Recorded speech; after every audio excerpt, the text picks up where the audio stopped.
Fora da Caixa. A análise dos factos que marcam a atualidade. Renovamos os votos de bom dia aos ouvintes da rádio de Cabo Verde, 8 da manhã, 37 minutos. É tempo para o Fora da Caixa, sempre com a professora e ativista Celeste Forte, já às terças-feiras, aqui na rádio de Cabo Verde, a quem cumprimentamos. Bom dia. Olá, bom dia a todos. Bom dia, Orlando. Muito bom dia. Como é que foi o dia de ontem? Foi bom. Foi um bom carnaval, não é? Já lá vamos. Foi bom. Sim. Parabéns aos professores. Os professores estão de parabéns, é verdade. Mas já lá vamos daqui a pouco. Como sempre. Já vamos lá. Vamos aqui muito rapidamente para algumas questões, o tempo é curto. Temos aqui a União Africana, que quer que as Nações Unidas declarem a escravatura como crime contra a humanidade, tendo em conta tudo aquilo que a escravatura representou, não é? Para a humanidade. E enquanto professora também, como é que analisa esta matéria? Bom, trata-se de facto de uma iniciativa histórica. Nós temos estado a trabalhar sobre essa questão da restituição de bens e compensações financeiras aos antigos países vítimas da escravatura, embora ainda não seja um assunto que tenha entrado na agenda política e académica cabo-verdiana. Nós trabalhamos mais com companheiros e companheiras de Portugal e do Brasil sobre este assunto, mas é um assunto que eu trabalho muito com os meus estudantes, porque é uma iniciativa que de facto dita podemos dizer, né, um novo caminho para as relações entre a África, um continente vítima e estado até hoje com as consequências da escravatura e da colonização, e o resto do mundo, neste caso a Europa e as novas potências como a China e os Estados Unidos.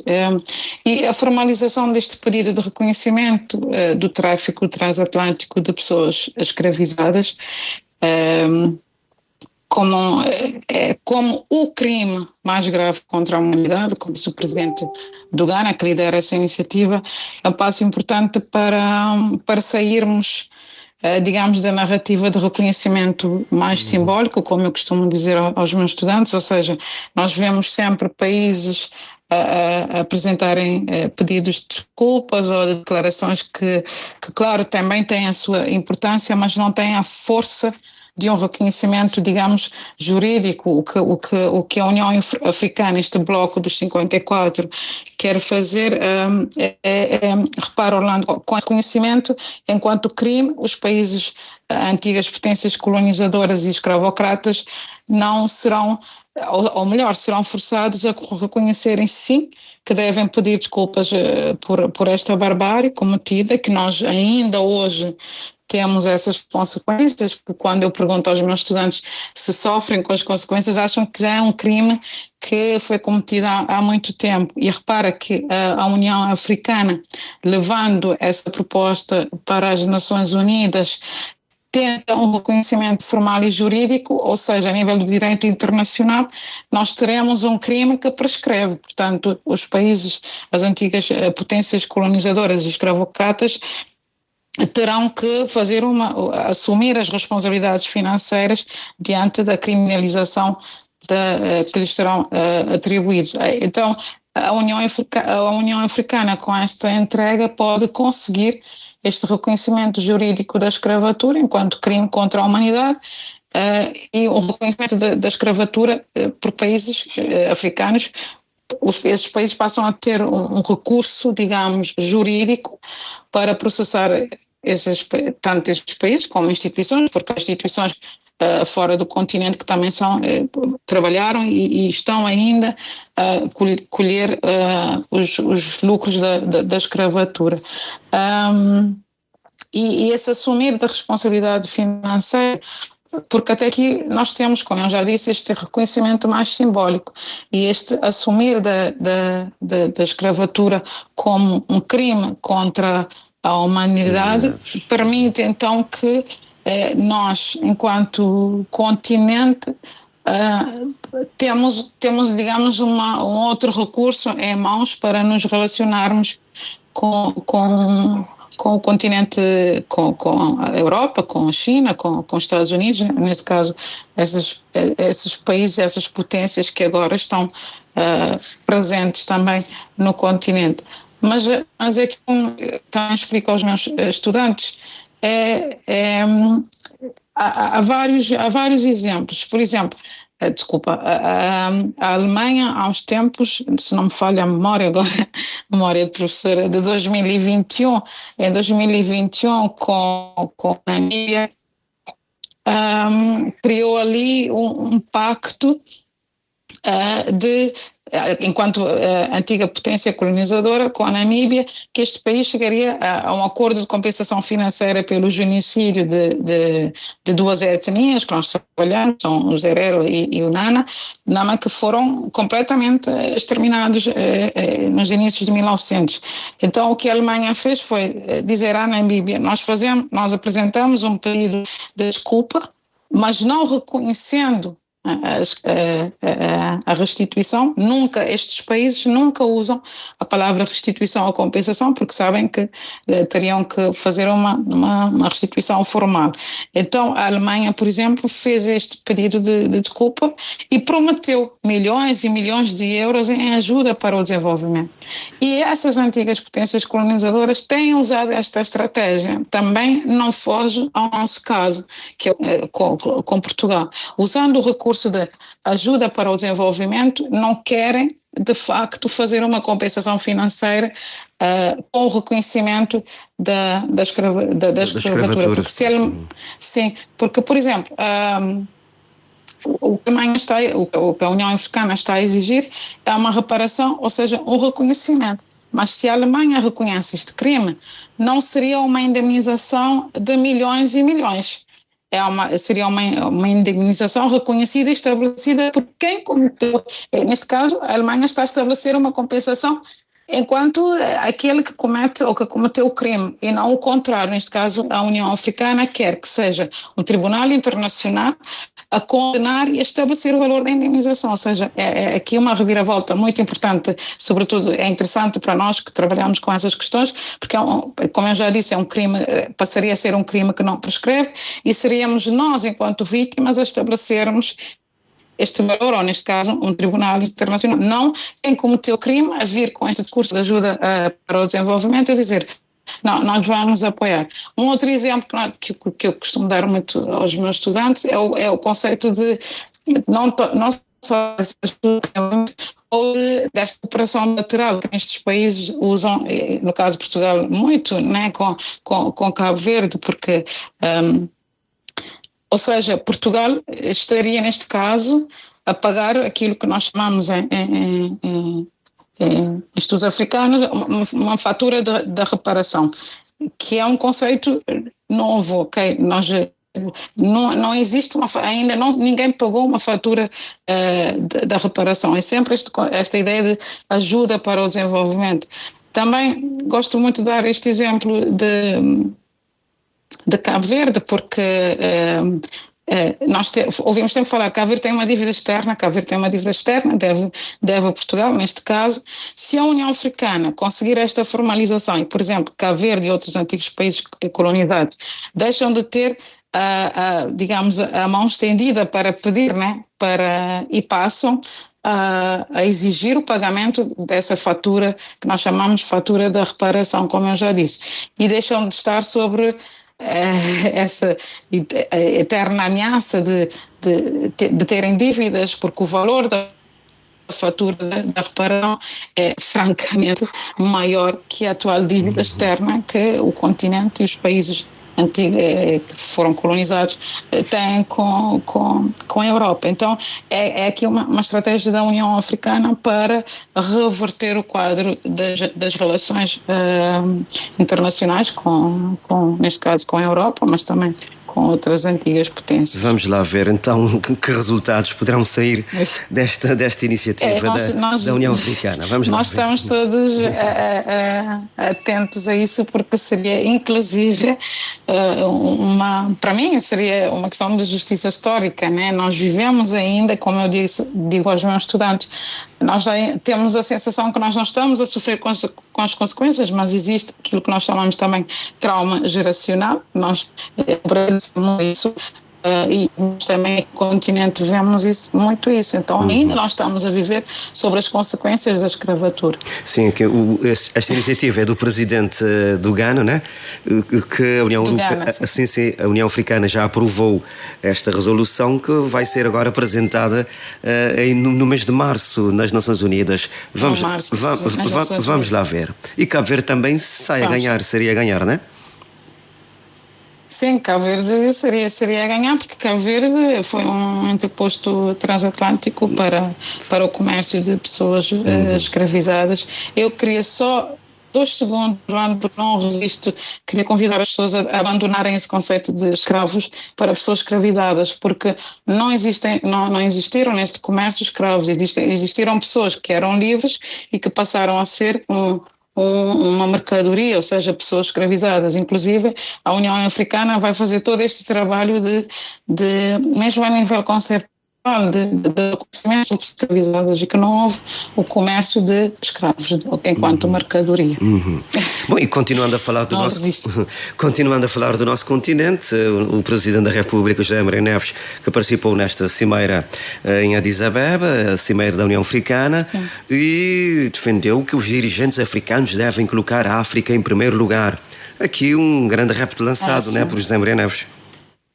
Sim, sim. E eu acho que o que dissemos anteriormente pode nos ajudar a também a falar um pouco sobre essa questão e a continuar a reflexão, porque é também do outro lado, como costumo debater com os meus estudantes e com companheiros da academia, a ideia, a imagem e as narrativas que se tem sobre a África é de um continente de mão estendida, completamente dependente da Europa, da China, dos Estados Unidos, de um continente que não sobrevive e não consegue pensar sem ajuda externa, porque não é só nós trabalhamos não só essa questão da dependência financeira, económica, mas essa dependência identitária, psicológica. A nossa bússola é sempre a Europa. Então, quando José Maria Neves, o nosso Presidente da República, diz que os líderes africanos devem colocar a África em primeiro lugar, quer dizer exatamente que precisamos nos libertar dos grilhões e desta dependência financeira e identitária e psicológica. Há um livro que eu gosto particularmente do Jean-Marc Kellar, que ele pergunta: e se a África recusasse o desenvolvimento? De facto, o que a União Africana está a dizer é que nós precisamos construir novos modelos de desenvolvimento mais endógenos, mais voltados para dentro, ou seja, ele pergunta se podemos passar a gerir os nossos destinos sem esperarmos e dependermos da anuência e da boa vontade externa, neste caso da Europa. E se passássemos a ocupar o lugar no palco enquanto protagonistas, como eu costumo dizer, e não como meros espectadores, né? Todos os financiadores externos chegam e ditam as regras.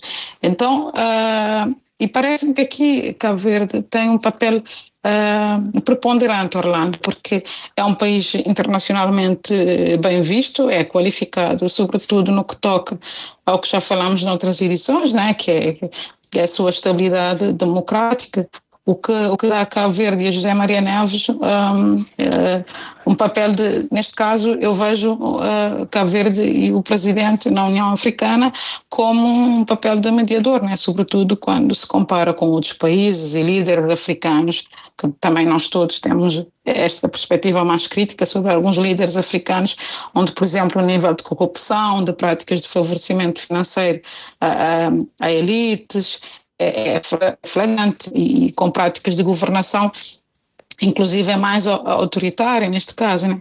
Então José Maria Neves é um líder, neste caso um presidente de um país bem cotado, bem referenciado, visto como um bom exemplo, e quando ele diz que os líderes devem abandonar não só a agenda de dependência, mas a agenda de corrupção e de sobrevalorização dos interesses pessoais e dos países estrangeiros, ou das multinacionais, neste caso, né? Nós vemos muita presença de multinacionais no continente e ele está a convidar-nos a passarmos a valorizar uma agenda de desenvolvimento que é desenhado e que é organizado e que é pensado e que é implementado de uma forma endogenamente, ou seja, de dentro do continente e não como temos estado a assistir.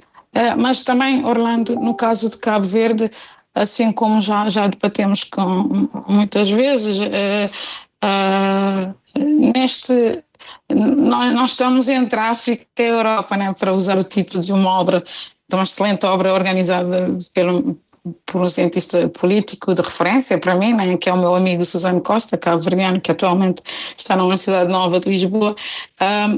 O facto de estarmos entre a África e a Europa, este lugar significa que José Maria Neves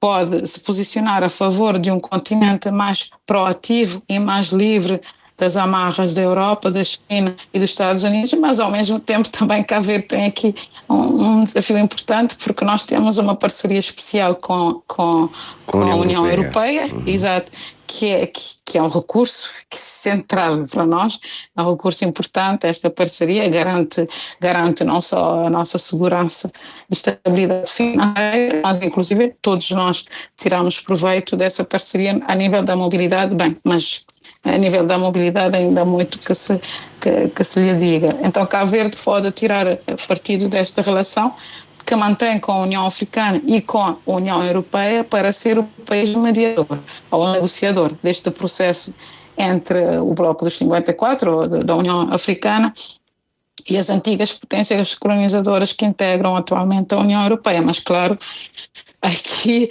o grande desafio do nosso presidente é a diplomacia, né? Não, como eu costumo dizer, nós não vamos usar a raiva como arma, né? Nessa questão internacional de exigência de reparação e de reconhecimento da escravatura, por exemplo. Ou seja, nós temos que usar sempre a diplomacia, porque também não podemos, Cabo Verde não se pode colocar numa relação com Portugal, por exemplo, ou com a União Europeia em perigo. Então vai ser muito interessante ver esse posicionamento do José Maria Neves nas Nações Unidas, porque ele representa um país que tem uma relação muito importante com a União Africana, mas também uma relação muito importante com a União Europeia. Mas eu acredito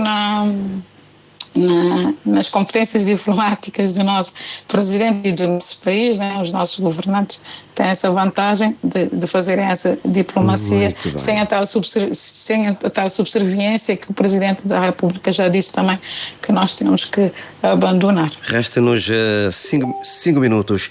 Surgiu aqui uma questão da última hora, Celeste. Ontem na TCV passou uma peça noticiosa com o candidato à presidência da República, Gilson Alves, que diz pretender instalar um sistema autoritário no país se for eleito o Presidente da República. Aliás, da outra vez também que ele se candidatou à presidência, trouxe esta mesma mensagem, mas há um coro de críticas que a TCV não deveria ter emitido esta peça. Eu não sei, como já disse, é uma coisa de última hora. Para Celeste, rapidamente, algum comentário? É porque nas redes sociais, estamos a notar aqui nas redes sociais um coro de críticas nesta matéria. Claro, Orlando, eu tenho estado a dizer que nós não podemos achar que estes assuntos, estes conflitos e esta perspectiva das extremas não vão chegar a Cabo Verde. Nós não podemos achar que nós temos uma democracia estável, que a nossa democracia não está em perigo. Mas eu fiquei altamente preocupada com quem autorizou a TCV a fazer esta peça e a emiti-lo, porque é uma televisão pública a confundir liberdade de expressão com liberdade de semear e de fazer um discurso de apologia ao ódio e à violência numa televisão pública. Eu não sei como é que...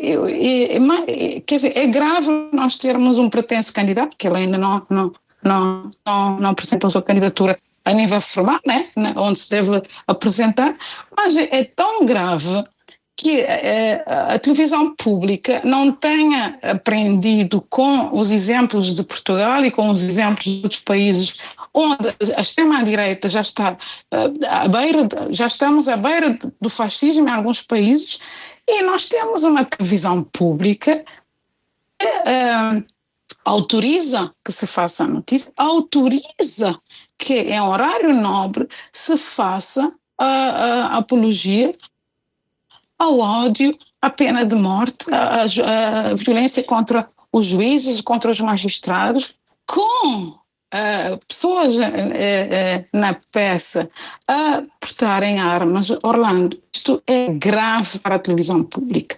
Nós temos todos, enquanto cidadãos defensores de um Estado de Direito democrático, e exigir que a TCV apresente explicações em relação a essa matéria. Não me venham dizer que é liberdade de expressão. Não, existe uma diferença clara entre liberdade de expressão e liberdade para semearmos o ódio e a violência, particularmente nos dias de hoje. Então, eu fiquei a pensar, a televisão pública tinha mais notícias para dar? Acha que é folclore, que a violência, que não, temos que dar espaço para toda a gente. Vamos dar espaço para toda a gente, onde é que vamos chegar? Vamos chegar daqui a nada. E nós convivemos todos os dias com microviolências. É violência baseada no género, é violência de grupos considerados thugs. São microviolências que acabam por tirar a nossa paz interna, a nossa segurança enquanto país, e de repente na televisão pública, em horário nobre, aparece alguém com esse discurso, e a televisão, assim como foi fazer uma... Eu acho que não houve cuidado editorial, não há um cuidado de nós pensarmos que a televisão tem esse papel de garante da liberdade, sim, mas de garante de um Estado de Direito e democrático, onde não é possível esse discurso de ódio. Muito obrigado. Celeste, em poucos segundos, o Carnaval. Quais são as expectativas para Carnaval. hoje? Em poucos segundos, porque já não temos tempo. Em poucos segundos, eu queria deixar aqui uns parabéns ao grupo dos professores dos Mandingas. Eu, embora goste do desfile dos professores, ainda não estou convencida que devem desfilar à noite. Eu acho que os professores deveriam manter-se durante o dia para que mais pessoas, mais crianças pudessem vê-los, mais amantes do Carnaval, mas estão de parabéns o grupo dos professores, porque fazem sempre um trabalho extraordinário, mesmo extraordinário. Eu queria deixar estes parabéns, e a minha expectativa é que hoje continuemos com essa qualidade nos dois desfiles dos dois grupos que vamos ter, e que mantenhamos a segurança, certo, que é o mais importante. E com esta bruma seca que está aqui a nos invadir hoje, não é? Protejam-se, porque isso muita poeira, sim, é preciso. Muita poeira. Sim. Usar máscaras. Usar máscaras. Bom Carnaval. Muito bom dia, até a próxima. Bom Carnaval, um abraço. Igualmente, bom dia. Até a próxima. Tchau. Fora da Caixa. A análise dos fatos que marcam a atualidade.